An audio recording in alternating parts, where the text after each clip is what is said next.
global debate.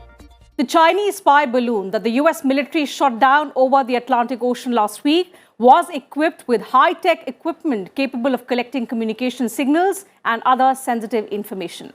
As per the US State Department, the balloon had equipment that was clearly for intelligence surveillance, including multiple antennas that were capable of collecting and geolocating communications, and that it was likely part of a huge aerial spy program operated by the Chinese military that has targeted more than 40 countries on 5 continents, including India. China, of course, has dismissed the allegations, terming it an information warfare against Beijing by the US, also demanding that the US return the debris of the balloon. China has accused Washington of indiscriminate use of force over the balloon, which it says was only meant to carry out meteorological research. So now, as tensions escalate and the trust deficit between the two world powers widens, we discuss its global impact and implications on this edition of the Global Debate.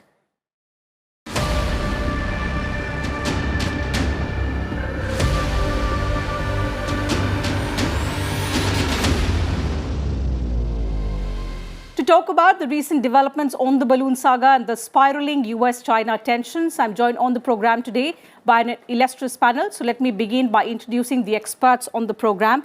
Dr. Liu Roger, Associate Professor, International Studies, Flame University, Pune, Maharashtra. Mr. Thomas Shattuck, he's Program Manager, Peri World House. And Mr. Vivek Mishra, Senior Fellow, ORF.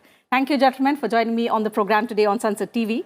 Mr. Shattuck, let me come to you with the first question.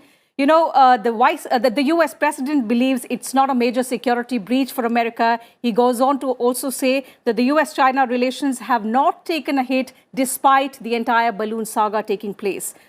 Let's understand from you to begin with, what's the general response to the entire balloon incident in the United States? Has it in any way accentuated the anti-China sentiment within the United States of America? I don't think that it has particularly damaged it beyond repair. I think it's just indicative of where things are.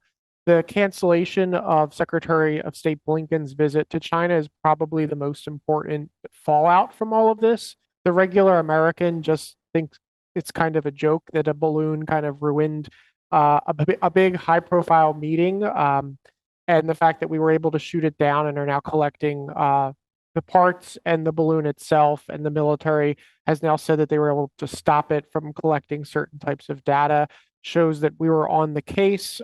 We were able to make sure that the Chinese weren't able to get what they want. But I don't think that this is damaging it in a way that other incidents in the past have. I think that this is just a minor blip in the radar.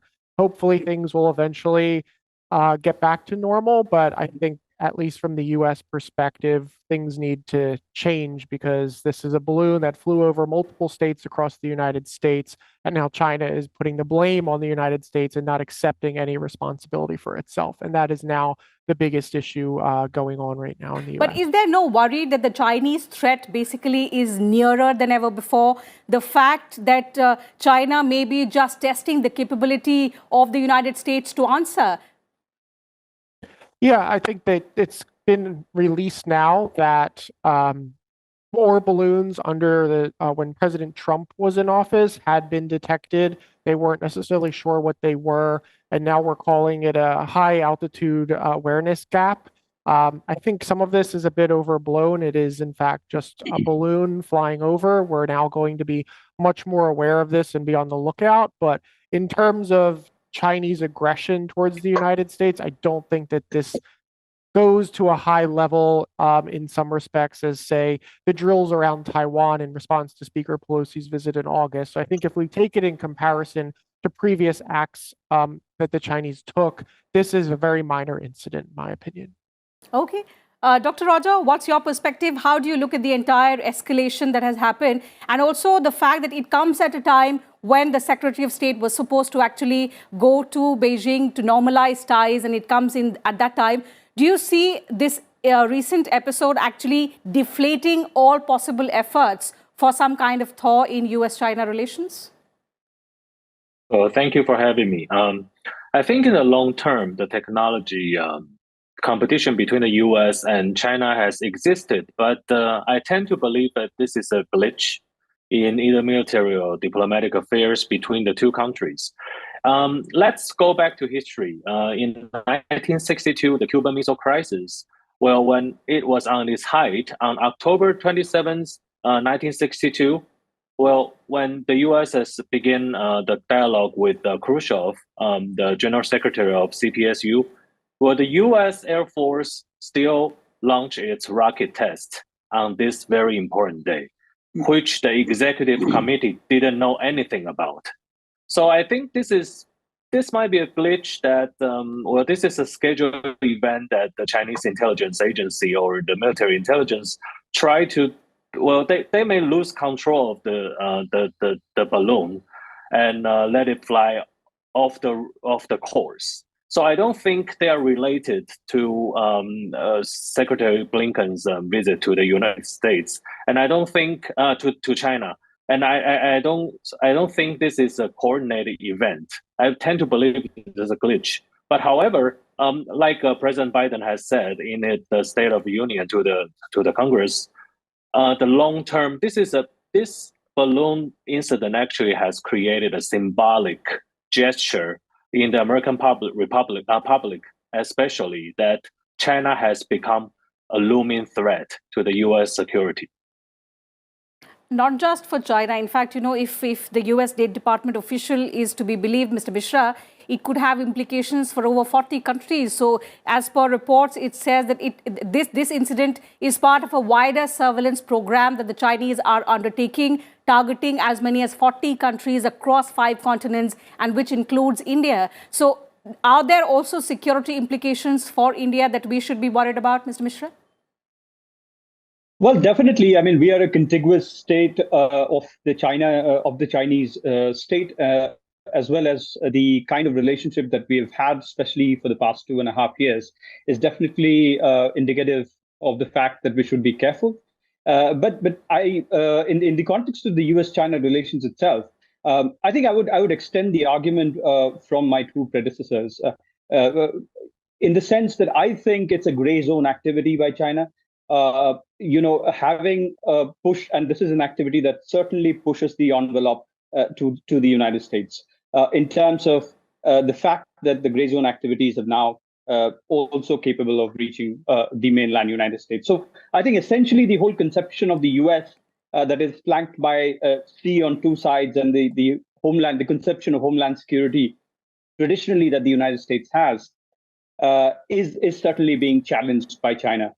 So I think in many contexts, it will not derail the relationship between China and the United States overall, but it has certainly pushed the envelope to the United States. And I think in the context of India, certainly we should be more cautious because, as the State Department has pointed out, there is a wider trail to this whole surveillance activity.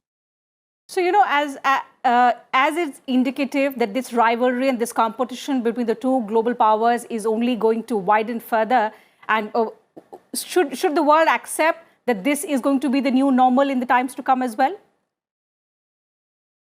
Well, I think so, because it certainly goes into the domain of technology. And technology, as you see, has revolutionized the whole globalization concept.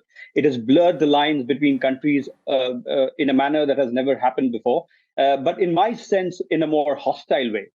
So in the sense that technology can now affect elections, and 2024 is not that far, where India, the European Union, as well as the United States will go into election simultaneously.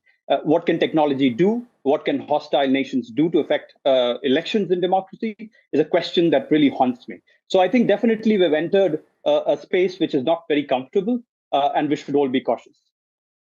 Dr. Roger, Mr. Mishra spoke about technology. What's intriguing about the entire incident and the balloon saga that we're discussing today is that in this age of modern warfare, and where we are talking about also futuristic technologies like AI, why or what compelled China to use technology and use this balloon surveillance, something that was quite common in the 19th and the 20th centuries? How helpful is it for China in terms of keeping an eye on adversaries? Well, China has, in the recent years, tried to focus more on how to defeat the enemy without actually using the force. So, technology like AI or other things becomes very important, and a lot of experts has been speculating about the Chinese AI's development, especially if we still remember. 2025 is what Made in China 2025 is going to meet its goal. So during the years where China has been focusing on a major aspect of technology, and especially AI and detective technologies, they are trying to dispatch detectors in all around the world, including the undersea surveillance